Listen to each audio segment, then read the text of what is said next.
Bienvenidos hermanos al tiempo de predicación de la palabra de Dios.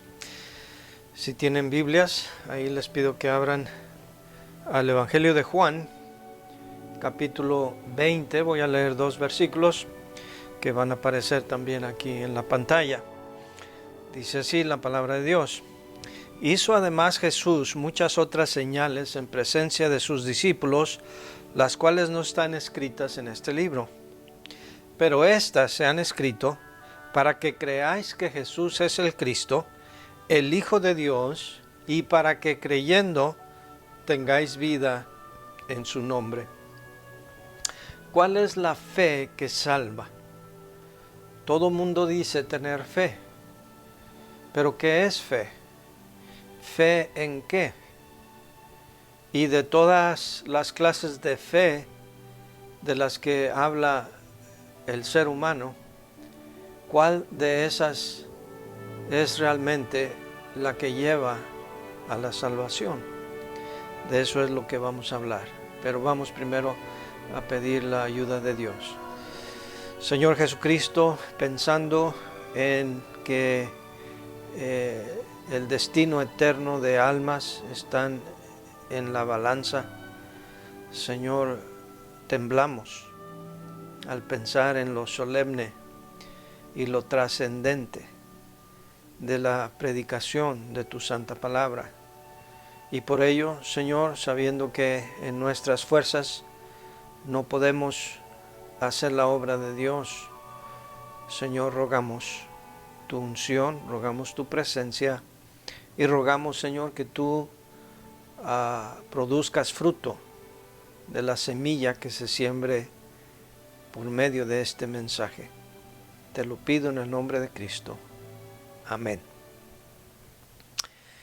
¿Qué es fe? ¿Cuántos elementos contiene? ¿Y para qué necesitamos la fe? Ahora hay muchas clases de fe en el mundo, pero ¿cuál de ellas es la que salva? ¿Cuál de ellas lleva a una eternidad con Dios? Eso es importante.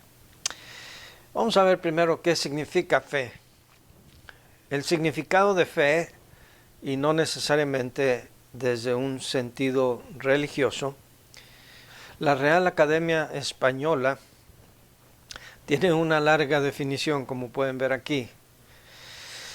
Y voy a mencionar solamente algunas de ellas. La palabra fe viene del latín en español, que es la palabra fides, y su significado más literal es, como el nombre lo sugiere, fidelidad. Pero utilizamos la palabra fe de muchas maneras. Y repito, estoy aquí hablando no necesariamente en un sentido religioso. Hablamos de personas que actúan de buena fe o de mala fe. Hablamos en un libro, por ejemplo, de la fe de ratas.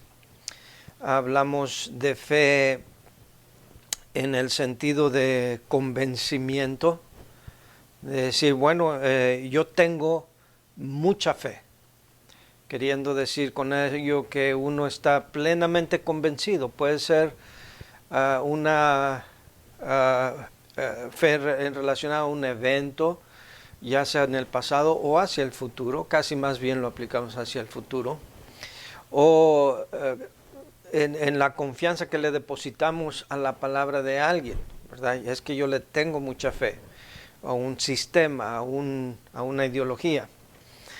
Esa clase de fe más bien habla de un convencimiento mental, de decir, no tengo ni una sombra de duda de que así sucedió o de que así va a ser. Y en ese sentido, entonces, hablamos de que las cosas, aunque no las podamos demostrar, pues queremos darle el énfasis de que esa es una convicción muy arraigada, muy profundamente arraigada en nosotros. La palabra fe también la usamos y parece que esto es todavía más fuerte en este sentido, en el sentido de esperanza. Por ejemplo, algún pariente que está enfermo, decimos, tengo fe de que se va a curar. O si uno va y mete una solicitud para un trabajo, dice, tengo fe en que me lo van a dar, o me van a dar un aumento, o que voy a salir bien en un examen. Hasta en relación a la lotería, uno dice, tengo fe de que me la voy a sacar. En cuanto a las relaciones emocionales también, sentimentales, como decir, tengo fe de que le va a tocar un buen marido a mi hija, o de que le va a salir una buena esposa a mi hijo. En fin, usamos la fe en ese sentido. Fe, dice en el diccionario, es la aseveración, es dar fe, o sea, testimonio de algo. Es una afirmación, es una seguridad, es una certificación. Y a eso nos referimos, en términos generales, a fe. Y no hay nada de malo en ninguno de esos significados. Son parte del uso de la palabra fe en nuestro idioma español. Ahora, en el sentido religioso, también tiene varias acepciones. Nos referimos a, en cuanto a la religión, nos referimos como por ejemplo a la declaración de fe, como el conjunto de creencias de una iglesia, una religión, una denominación. Hablamos también de fe como una convicción. Cuando hablamos de un hombre de fe, hablamos de un hombre de convicciones. Una mujer de fe, una mujer de convicciones. La fe, usamos la palabra fe, el término fe, para una creencia en particular. Por ejemplo, alguien puede decir, nadie me va a mover de mi fe, queriéndose referir con eso a su manera de pensar. Y noten que esto no necesariamente tiene que ver con fundamentos fehacientes, con bases irrefutables, sino simplemente una profunda convicción. Y no tiene nada de malo tampoco tener esa clase de fe. Se utiliza la palabra fe también para referirse específicamente a una religión, a una secta, a un grupo religioso. Se habla, por ejemplo, de la fe católica, se habla de la fe protestante, la fe bautista, fe pentecostés, etc. Pero ¿cuál es el significado bíblico de fe? La palabra fe en el Nuevo Testamento viene de la palabra griega pistis, que quiere decir eso, fe, creer. Y su derivación es el verbo pisteo, que quiere decir creo, que también se puede traducir como tener fe. De modo que vemos ahí la relación, creer con tener fe, son términos interrelacionados. La definición más directa y más concisa y por lo mismo más precisa en la Biblia de fe la encontramos en Hebreos 11:1, donde dice, es pues la fe la certeza de lo que se espera, la convicción de lo que no se ve. Es una buena definición. Y además en ese mismo capítulo de Hebreos 11, en el versículo 6, nos dice lo importante que es la fe en nuestra relación con Dios. Dice, porque sin fe es imposible agradar a Dios, porque es necesario que el que se acerca a Dios crea que le hay y que es galardoneador de los que le buscan. Y vamos a abundar un poco más de esto más adelante. Ahora, vamos a hablar primeramente de la fe en la vida del cristiano y luego vamos a entrar al aspecto que más nos ocupa, la fe que salva, que es el título de nuestra meditación en esta ocasión. Primeramente, la fe en la vida del cristiano. La fe en la vida del cristiano es el ingrediente indispensable primero para su salvación.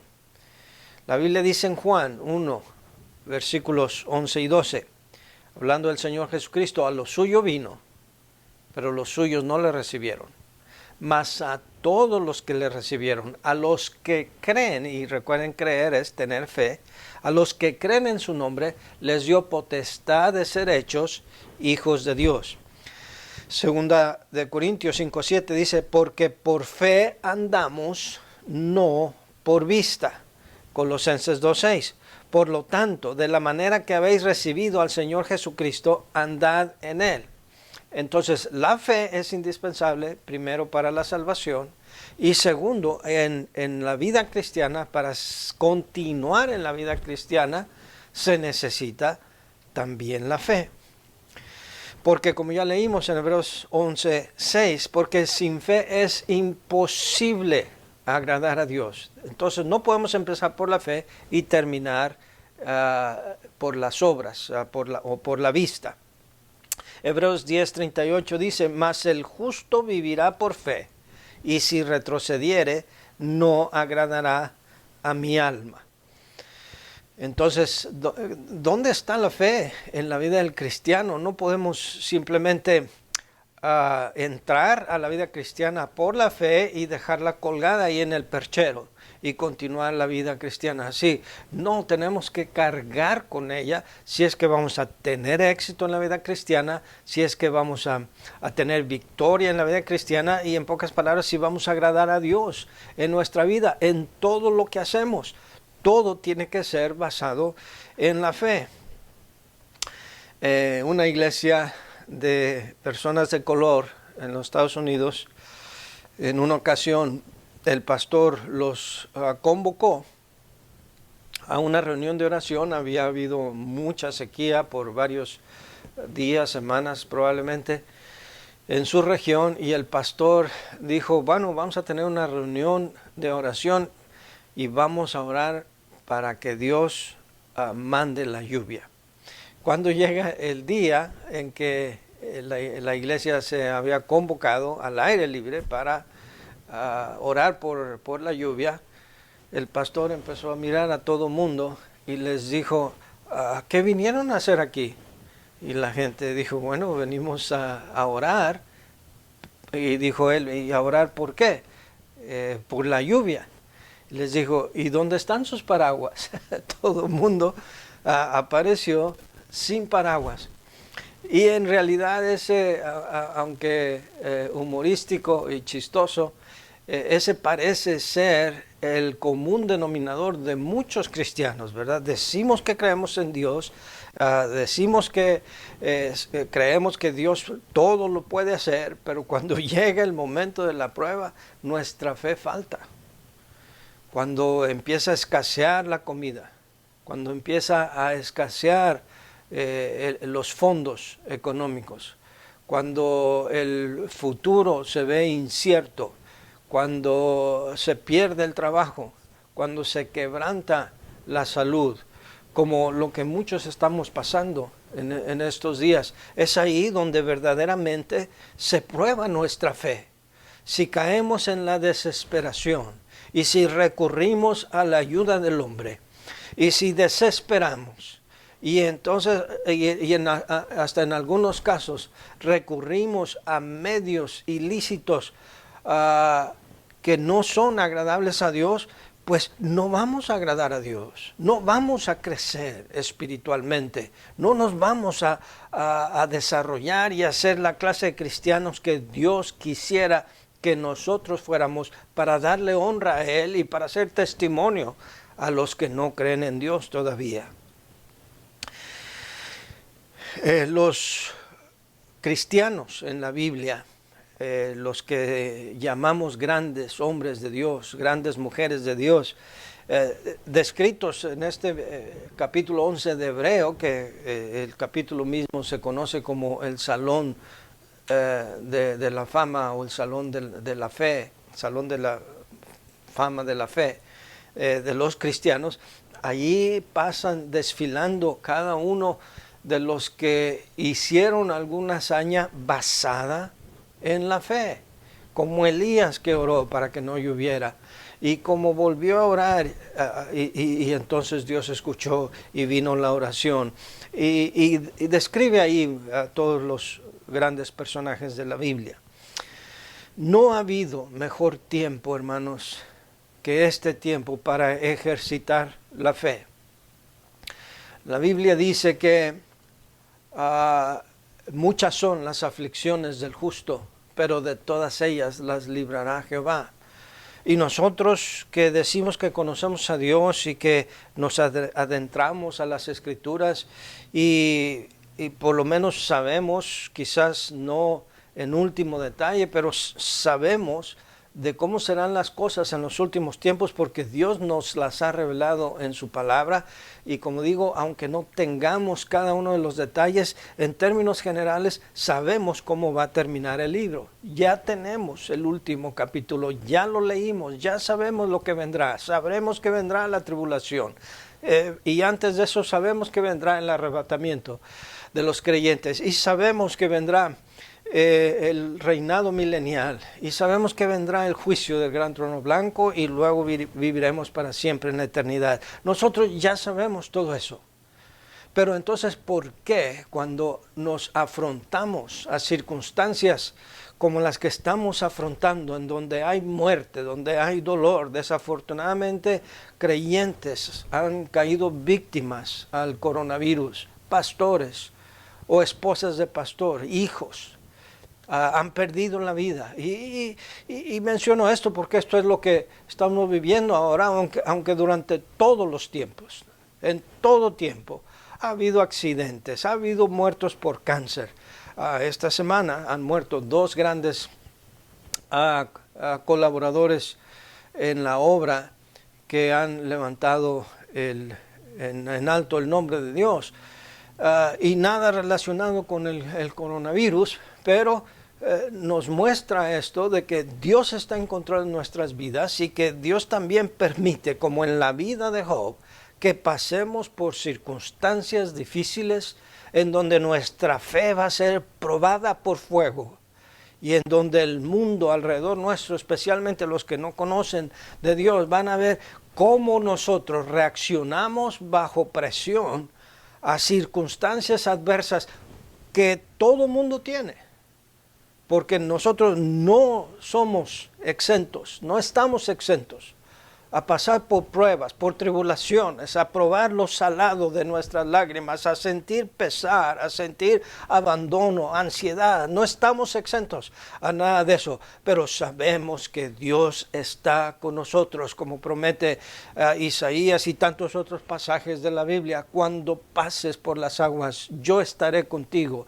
y si pasas por el fuego, la llama no arderá en ti. Es en estas circunstancias donde se prueba realmente nuestra fe, donde se demuestra que, de que realmente estamos hechos.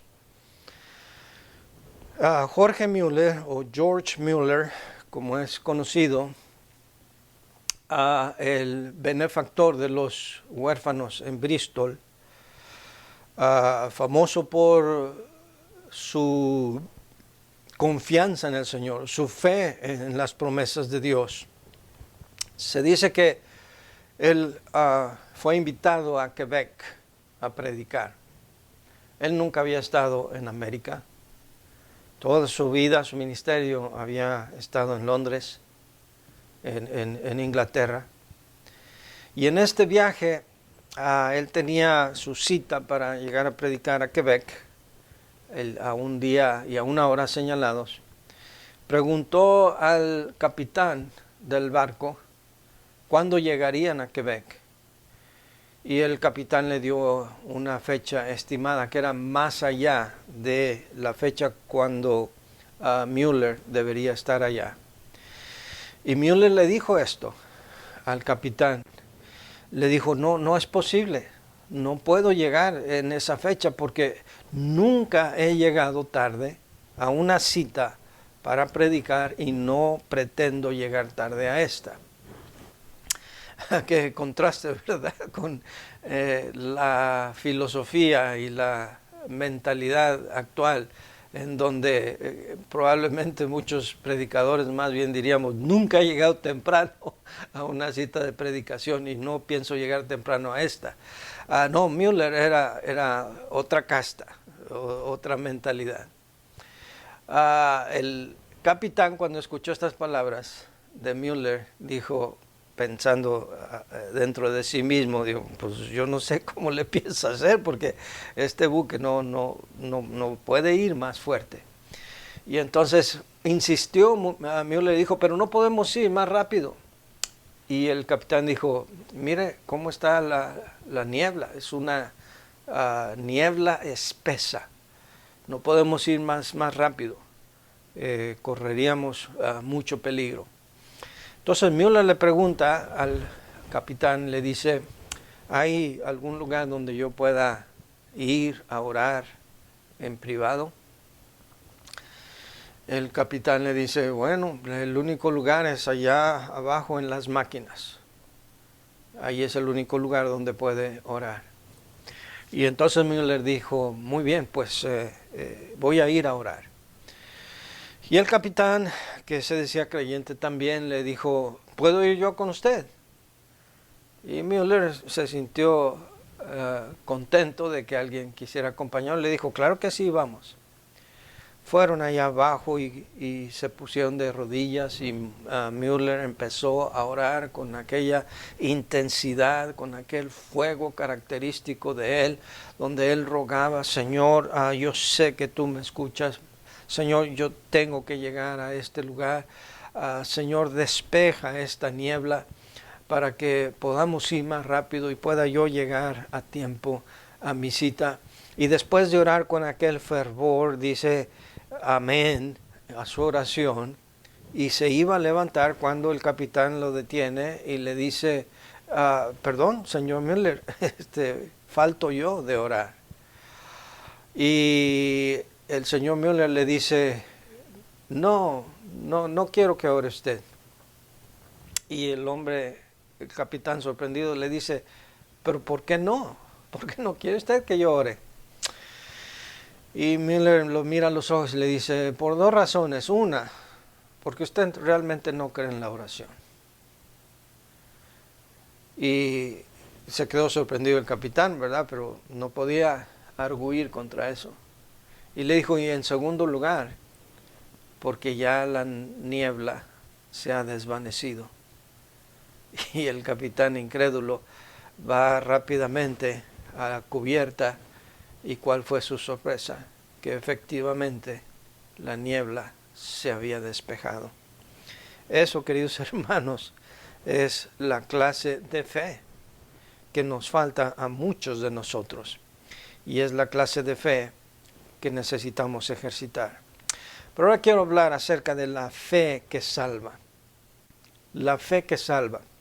Dejando a un lado todas las otras acepciones y significados semánticos de la palabra fe, quiero hablarles acerca de la fe que salva.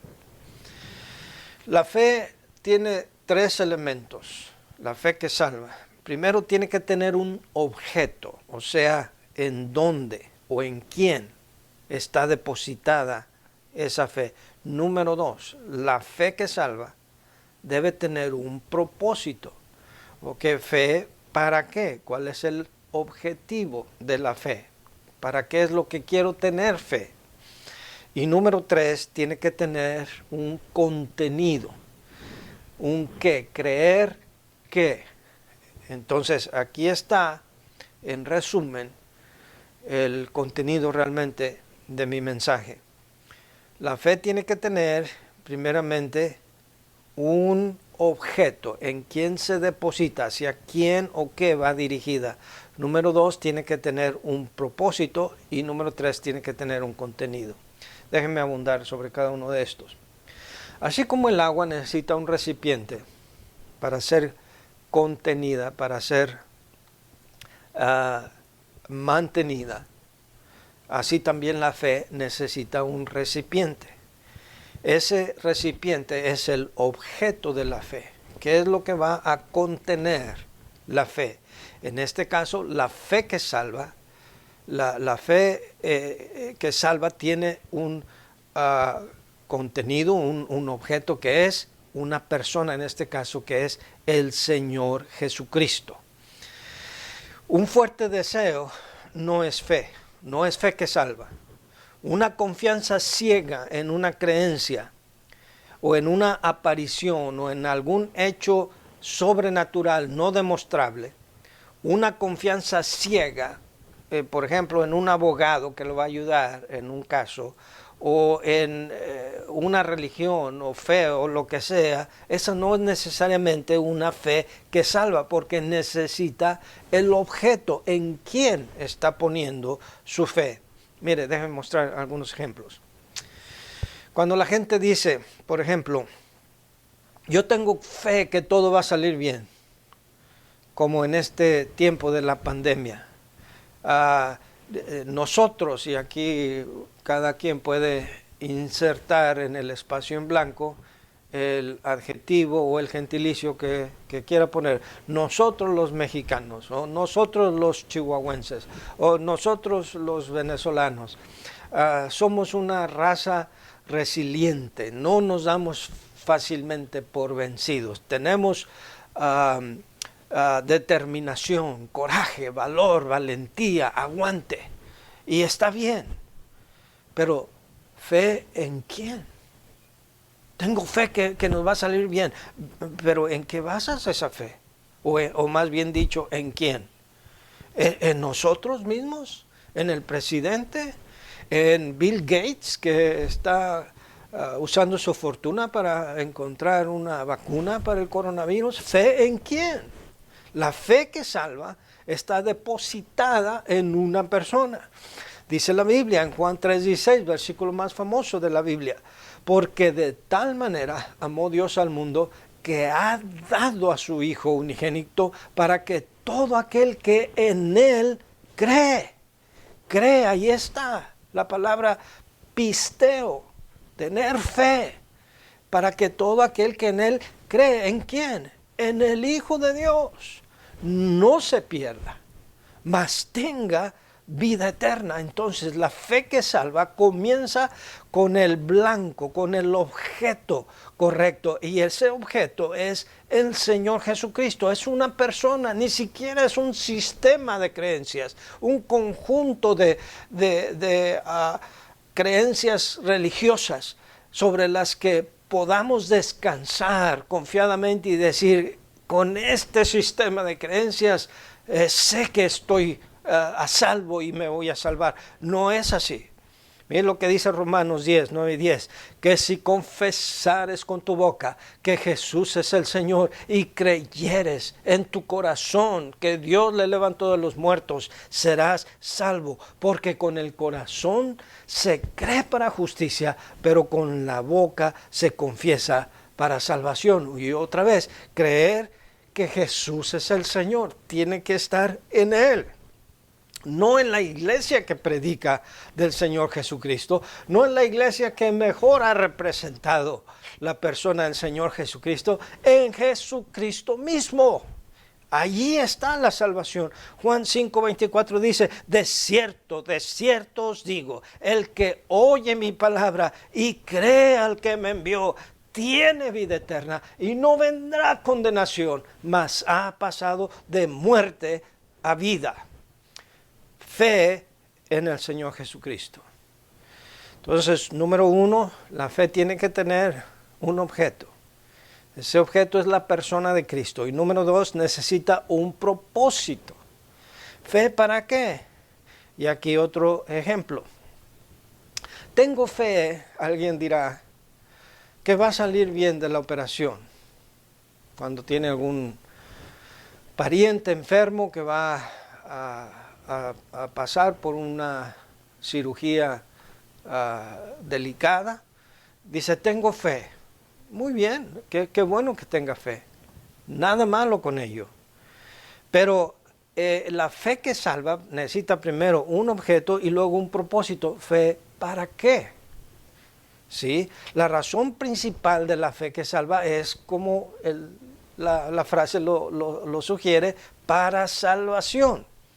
Mire, en nuestro pasaje que leímos, en Juan capítulo 20, versículos 30 y 31, dice la Biblia, y este es al final del Evangelio de Juan: hizo además Jesús muchas otras señales en presencia de sus discípulos, las cuales no están escritas en este libro. Hay muchas cosas más que Jesús hizo que no quedaron en los evangelios.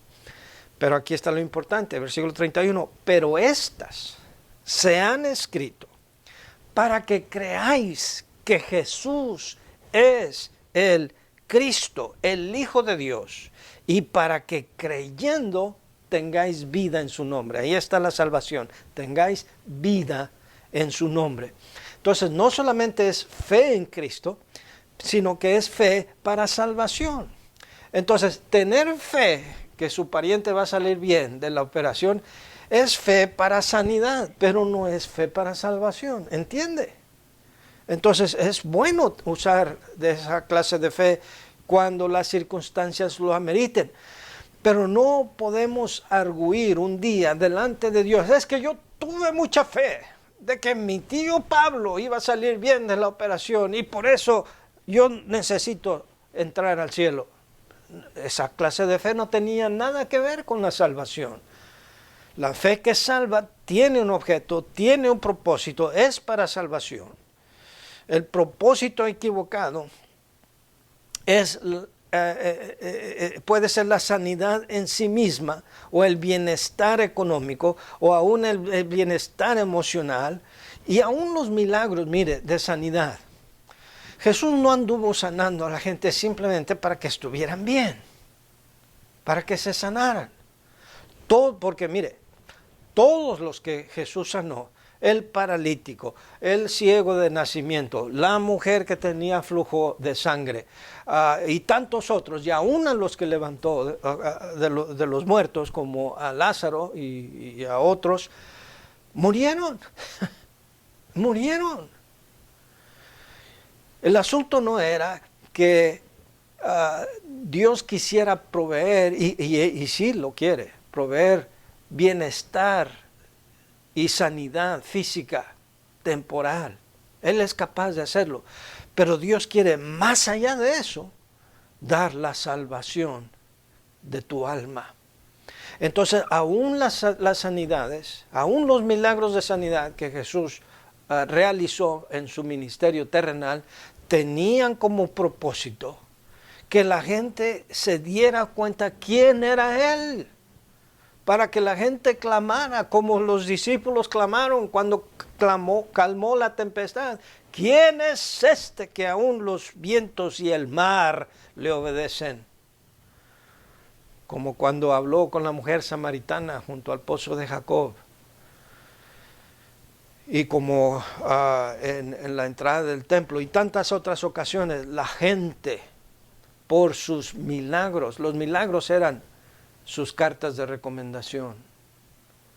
Por sus milagros la gente conocía quién era Él, que no era solamente un profeta más, que no era solamente un líder religioso más, que no era un mártir que venía a comenzar una religión más, era el Hijo de Dios. Vuelvo a leer nuestro pasaje: pero estas se han escrito para que creáis que Jesús es el Cristo, el ungido, el Mesías, el Hijo de Dios, y para que creyendo tengáis vida en su nombre. Y por último, la fe que salva tiene que tener un objeto, que es Cristo, tiene que tener un propósito. ¿Para qué? ¿Fe para qué? Y en este caso para salvación. Y número 3, un contenido. ¿Creer qué? ¿Creer qué? Hay mucha gente que cree en Cristo, pero ¿qué creen de Él? ¿Que solamente fue un gran hombre? Mucha gente cree lo mismo de Indira Gandhi, o de la Madre Teresa, o de Martin Luther King. ¿Qué es lo que hay que creer? Bueno, como ya leí en Juan 5:24, de cierto os digo, el que oye mi palabra y cree al que me envió, tiene vida eterna. O sea, creer lo que Dios dice acerca de Jesús, creer lo que la Biblia dice acerca de Jesús, mas a todos los que le recibieron, a los que creen en su nombre. Creer en su nombre es una expresión que involucra quién representa a Él, a quién dijo Él que era Él, qué dice la Biblia que era Él, qué dijo el Padre que era Él. Pues que es el Mesías, que es el Salvador del mundo, que es el Hijo de Dios, que es el pan de vida, que es el Cristo, el Hijo del Dios viviente, que es el buen pastor, que es la resurrección y la vida, que es el camino, la verdad y la vida, que es el Mesías prometido, que murió por mí para salvarme, porque mis buenas obras no son suficientes, ni mi religión, ni mi devoción, ni mi sinceridad. Muchas personas sinceras estarán en el infierno porque eran sinceras, sí, pero estaban sinceramente equivocadas. La fe que salva es como una fe sencilla, como la fe de un niño.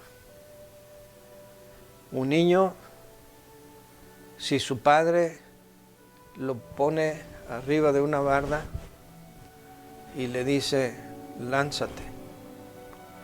El niño que sabe que su padre no lo deja, no lo va a dejar caer al suelo,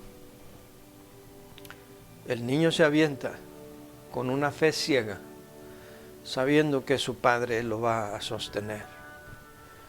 La fe que salva así es cuando uno con esa fe ciega de un niño se lanza hacia los brazos de su Padre Celestial, dejando a un lado todas las ligaduras de ideas preconcebidas, de sistemas religiosos, de creencias que no tienen fundamento bíblico, para abrazarse completamente y únicamente de su Salvador. ¿Eres tú salvo? ¿Tienes fe que salva? Qué bueno que tengas esperanza, confianza, certidumbre, convicción. Todas esas son buenos atributos. Pero tienes fe que salva. Has puesto tu fe para tu salvación en lo que Cristo Jesús hizo en la cruz del Calvario y solamente en eso. Porque si no lo has hecho, te invito a que deposites hoy tu fe en Él.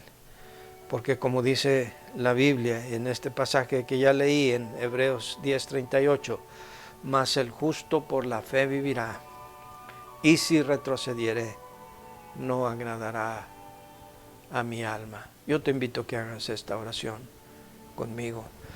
Padre Celestial, te ruego, Señor, que me des la fe que salva. Que me ayudes, Señor, a desprenderme de todo lazo, todo nexo que me ate hacia cualquier pensamiento que, por bueno que sea, pueda ser un impedimento para tener una fe sencilla en la persona de Cristo Jesús y en lo que Él hizo por mí en la cruz del Calvario para mi salvación. Yo sé que Él ha estado conmigo durante mi vida para mi provisión, para mi salud, para mi protección. Pero hoy en este día pongo mi fe en Cristo para mi salvación. Quiero que Él me salve y quiero yo ser de los suyos. En el nombre de Cristo. Amén. Si tú hiciste esta oración, comunícate conmigo para ayudarte en tu andar con el Señor, darte algunos consejos, proveerte algún material. Si no hiciste la oración, pero te gustaría hacerlo o hacerla, igualmente comunícate con tu servidor y amigo. Me encantaría mucho ayudarte a dar este paso. Y si usted que escucha aquí en esta ocasión, usted ya es cristiano, ya es cristiana, yo le reto, como me reto a mí mismo, a que vivamos por fe, a que ejercitemos la fe, a que dejamos que nuestros actos reflejen que realmente creemos en un Dios que todo lo puede, porque nada hay imposible para Dios. Gracias, hermano. Que Dios les bendiga.